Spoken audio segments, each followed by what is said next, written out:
Bienvenidos a la sexta clase del eje Sistemas y Equipos de Salud. El tema a abordar, problemas de salud en diferentes etapas de la vida. Hoy abordaremos uno en particular, como son las adicciones. La competencia de desarrollar, continuamos con la que vimos en clases anteriores, analiza el rol individual, familiar y comunitario en el proceso salud-enfermedad. Los objetivos de aprendizaje son dos. El primero, analizar la importancia de las inmunizaciones y los controles de salud. Y el segundo, analizar los factores individuales, familiares y sociales que inciden en las adicciones. Las tareas previas para la presente clase: leer los diferentes materiales que están disponibles en el aula virtual, en microclases y materiales de estudio del eje Sistemas y Equipos de Salud. En segunda instancia, podrán ver un video en el enlace indicado en la guía respecto al cerebro adicto de la Universidad de Navarra. Cada etapa de la vida tiene problemas que son más frecuentes en un determinado contexto sociocultural. Conocerlos e identificarlos resulta útil para poder asesorar anticipadamente y diseñar proyectos de cambio y estrategias para superarlos. Cada una de las subetapas de la niñez presenta una propensión diferente a los distintos tipos de problemas de salud. Así, en el primer año de vida, el 80% de la mortalidad infantil se debe a las afecciones originadas en el periodo neonatal, como puede observarse en el gráfico, con un 52%, y las malformaciones congénitas, deformidades y anomalías cromosómicas con el 28% restante.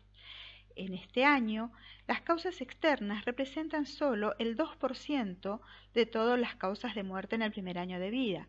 Sin embargo, conforme pasan los años, las causas externas van a representar el 30%, por ejemplo, en el grupo de niños y niñas de 1 a 4 años, como así también entre los 5 y los 9 años. En este segundo grupo, las más frecuentes fueron accidentes vinculados al transporte y al tránsito, con un 29%, otros traumatismos accidentales, con 29%, y ahogamiento, con un 8%. Durante la adolescencia confluyen cambios hormonales, psicológicos, corporales, sociales, entre otros, que condicionan el surgimiento de situaciones que pueden llegar a ser difíciles de manejar o que pueden conducir a problemas de salud en este grupo etario. Las principales causas de muerte la pueden observar en el gráfico que tienen en la presentación. Lidera el grupo las causas externas y dentro de este grupo los más frecuentes son los accidentes de tránsito, con un 16,5%.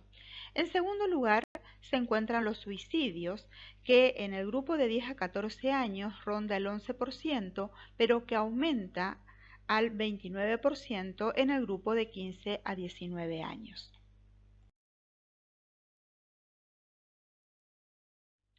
Otros problemas de salud frecuentes en la adolescencia son los accidentes por deportes extremos. Entre estos deportes están los que pueden observar en la presentación, las adicciones, ya sea tabaco, alcohol u otras sustancias.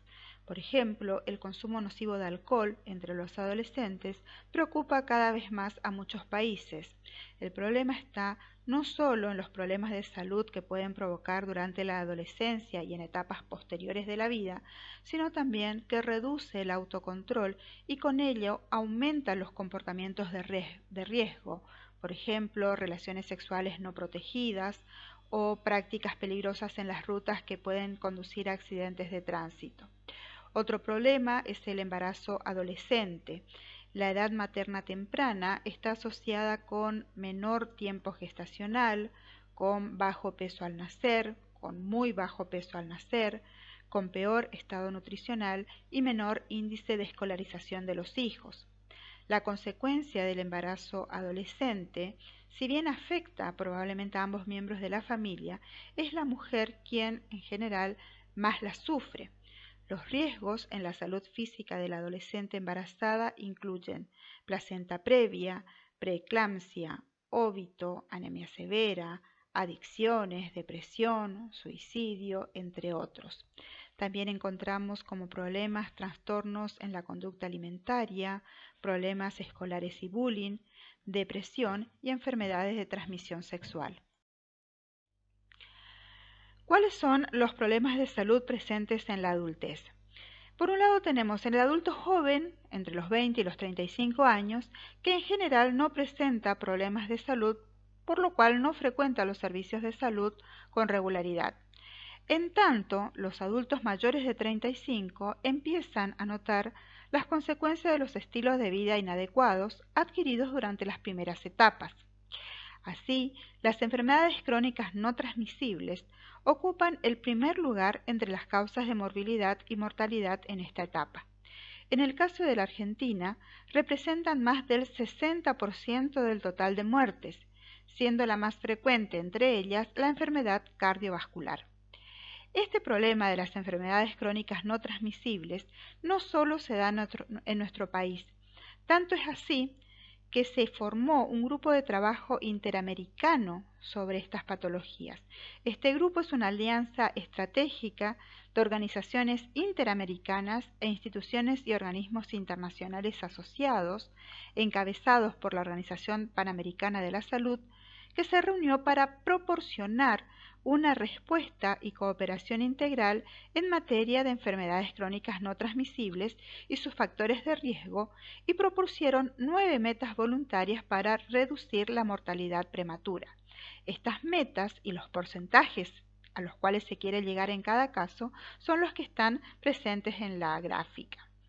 Otras causas o otros problemas de salud en esta etapa están asociados al consumo de alcohol, las enfermedades de transmisión sexual, las enfermedades osteoarticulares, la depresión, violencia, que es más frecuente en mujeres, problemas de hipertensión y diabetes gestacional durante el embarazo y otros problemas asociados a la menopausia en las mujeres.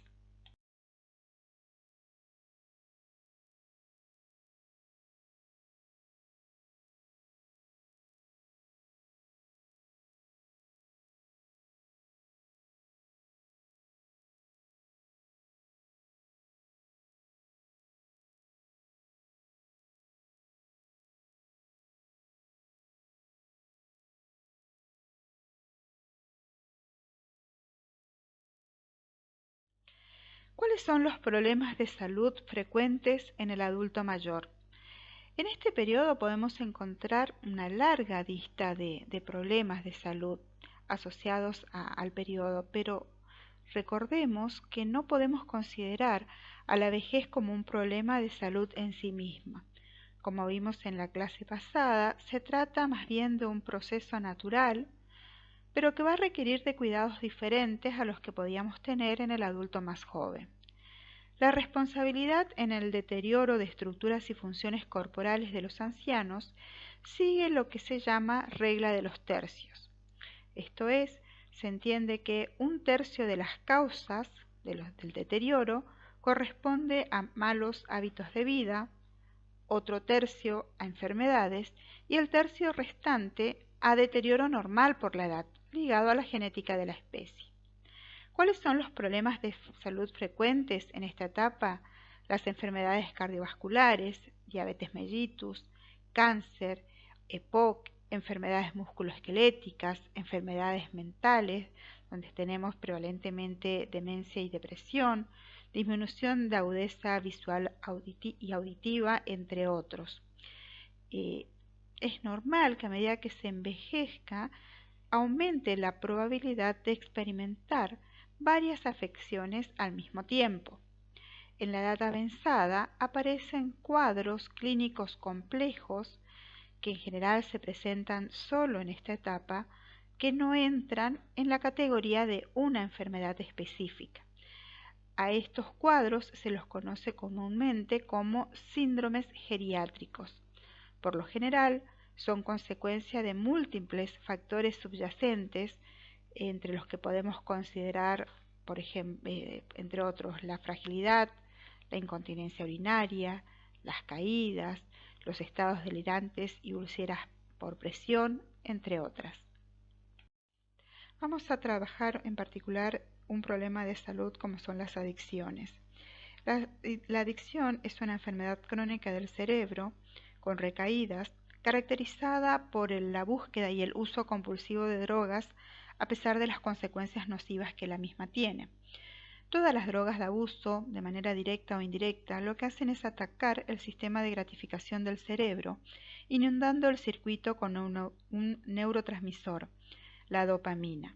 ¿Qué ocurre? Nuestro cerebro está diseñado para asegurar que repitamos aquellas actividades que sostienen la vida, como ser el comer, por ejemplo, al asociar estas actividades con el placer o una recompensa o gratificación. Entonces, cada vez que este circuito de gratificación se activa, el cerebro nota que algo importante está pasando, que debe recordar, y nos enseña que debemos repetirlo una y otra vez, casi sin pensarlo. Debido a que las drogas de abuso estimulan el mismo circuito, las personas aprenden a abusar de las drogas de la misma manera. Ahora, no hay un solo factor que determine que alguien se volverá drogadicto. La adicción tiene un origen multifactorial e involucra una interacción compleja entre precursores genéticos, fisiológicos y ambientales. ¿Sí? El riesgo total va a depender de cómo esté constituida la persona, cuál es su genética, su género, si hay alguna patología de base. Va a depender del entorno social, el entorno familiar. No es lo mismo un niño que crece en un hogar funcional que aquel que convive con padres que abusan del alcohol o de las drogas. Estos últimos pueden tener mayor riesgo de que el niño desarrolle su propio problema con las drogas. Los compañeros y la escuela son los que ejercen la mayor influencia en la adolescencia. Al punto que los compañeros que abusan de las drogas pueden convencer hasta a un muchacho que no tiene factor de riesgo a que pruebe las drogas por primera vez. El mal rendimiento académico, la carencia de buenas habilidades sociales, también pueden poner al niño en mayor riesgo para el abuso de drogas. Aunque el consumo de drogas a cualquier edad puede llevar a la adicción, las investigaciones muestran que cuanto más temprano se comienza a consumir, mayor es la probabilidad de progresar al abuso más serio. Esto puede deberse al efecto dañino que tienen las drogas sobre el cerebro en su fase de desarrollo, aunque pueden haber otros factores también involucrados. El método de administración de la droga también influye. Fumar una droga o inyectarla en una vena aumenta su potencial adictivo, porque estas drogas, al fumarse o al ser inyectadas, penetran al cerebro en segundos, produciendo una sensación inicial intensa de placer. Sin embargo, esta euforia intensa desaparece en minutos, lo que hace que el abusador vuelva a niveles más bajos, más normales de dopamina. Este contraste en el que se siente sumamente eufórico y de repente está apesadumbrado, lleva a la persona que quiera volver a sentir la sensación de euforia, y esto conduce a que repita el abuso de drogas con la intención de capturar nuevamente esa sensación de placer intenso. A nivel mundial, la mayoría de la población no usa drogas. De quienes lleguen a probarlas, solo un pequeño grupo las seguirá usando regularmente, y de estos, solo una fracción desarrollará patrones de uso nocivo y dependencia. La transición de una etapa de uso a otra está asociada con una gran variedad de factores de riesgo relacionados con el individuo y su ambiente. Los factores psicosociales que entran en juego a nivel individual se dividen en dos categorías: factores de riesgo que, sin estar ligados causalmente al consumo o dependencia, los anteceden y aumentan su probabilidad de ocurrencia. Y por otro lado, los factores de protección que hacen fuertes a las personas para resistir los riesgos. Los factores de riesgo pueden ubicarse en diferentes dominios: individual, familiar, escolar, social y comunitario. Tales factores interactúan en cada individuo, quien procesa estos estímulos, los interpreta y responde a ellos de una manera diferente. La importancia de estos factores varía a lo largo de las etapas de desarrollo del individuo. Está demostrado que uno de los más importantes es la edad del primer consumo. Las neurociencias han demostrado que el cerebro aún está desarrollándose en los niños y los adolescentes, de manera que el consumo de drogas durante estos periodos pueden tener consecuencias significativas en el largo plazo. Por otro lado, y a la derecha de la presentación, vemos los factores de protección, que son aquellos que en presencia del riesgo protegen a los individuos de consumir drogas. También pueden ubicarse en diferentes dominios de la vida de la persona. En la esfera individual, por ejemplo, el autocontrol, la autoestima elevada, una personalidad orientada a evitar riesgos, la familia, la escuela, lo social, lo comunitario. Lo que el sistema de salud debe tener siempre para prevenir de manera integral las adicciones es disminuir los factores de riesgo y aumentar los factores de protección. Las actividades grupales de la clase son las indicadas en la guía didáctica correspondiente. La primera de ellas tienen que ver con la novela de Mara, a partir de la información disponible en el nuevo capítulo, responder las cuestiones allí señaladas. También los puntos 2, 3 y 4 están vinculados tanto al video como a la bibliografía sugerida para esta clase.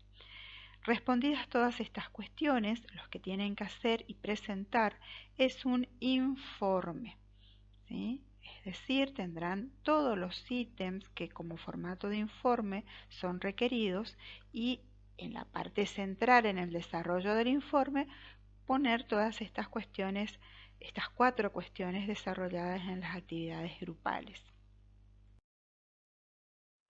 La fecha de vencimiento para la entrega del trabajo es el miércoles 17 de marzo. Recuerden que la entrega es obligatoria para el registro de la asistencia.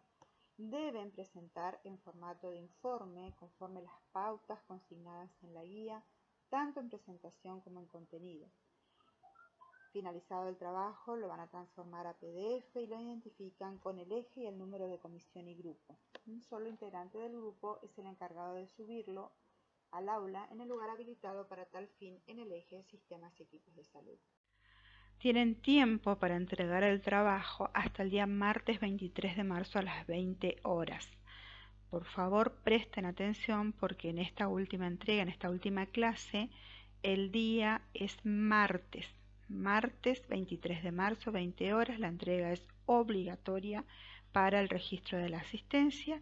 Tienen que realizar el informe, pasarlo a formato PDF y subirlo identificando el trabajo con el eje y el número de comisión y grupo. Bien, con esto hemos finalizado esta última clase del primer tramo. Nos vemos en el próximo video.